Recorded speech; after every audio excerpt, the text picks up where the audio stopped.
bem, lição de domingo, a lição 4, que estamos recapitulando, estamos estudando juntos, que tem por título Temam a Deus e deem glória a Ele. O verso para memorizar da semana está em Apocalipse 14, verso 12, e diz: aqui está a perseverança dos santos, os que guardam os mandamentos de Deus e a fé em Jesus.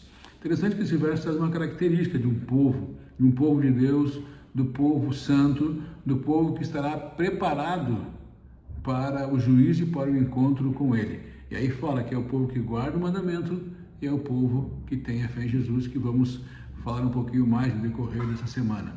E o título da lição de hoje, domingo, é Temam a Deus. O título da lição geral é Temam a Deus e deem glória a Ele. O que é temer a Deus? Será que temer a Deus é ter medo de Deus?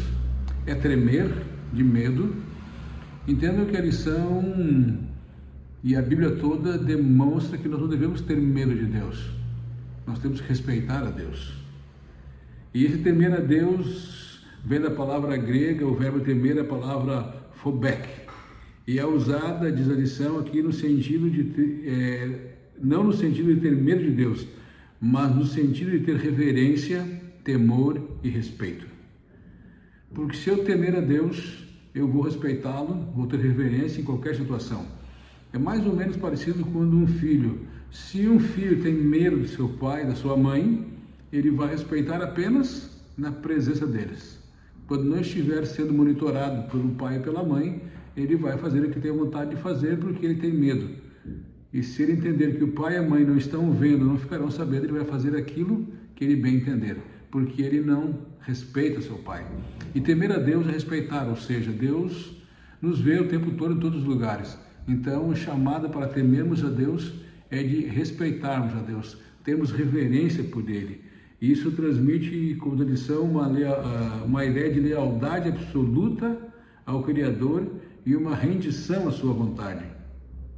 E, na verdade, a essência do grande conflito, a lição fala isso, gira em torno da submissão a Deus, de nós entendemos e compreendemos que Deus é soberano em todas as coisas. Satanás luta para ter esse título de soberano dos homens, quer ser mais importante do que Deus. E por isso que muitas vezes ele retrata Deus como um tirano e retrata Deus como alguém que tem que ser temido, mas temido no sentido de ter medo. E nós temos que temer a Deus no sentido de ter respeito, porque Deus é o nosso Criador. E temer a Deus é colocá-lo em primeiro lugar em nosso pensamento, renunciar ao nosso egoísmo, nosso orgulho e viver inteiramente a Ele. E fica então um apelo para nós nesse dia de entendermos a importância que é de temermos a Deus. Temer porque Ele é bom, temer porque Ele é o Criador do universo, temer porque Ele é o mantenedor de nossa vida, temer porque Ele morreu por nós, se tornou nosso Salvador e está disposto a nos levar para um lugar muito melhor do que aqui vivemos. Portanto, meus queridos, temam a Deus. Esse é um dos princípios de sabedoria, porque se nós fizermos a vontade de Deus, porque reconhecemos que Ele é bom, a nossa vida com certeza se tornará mais suave, mais fácil e mais tranquila de ser vivida. Que Deus nos abençoe nesse dia.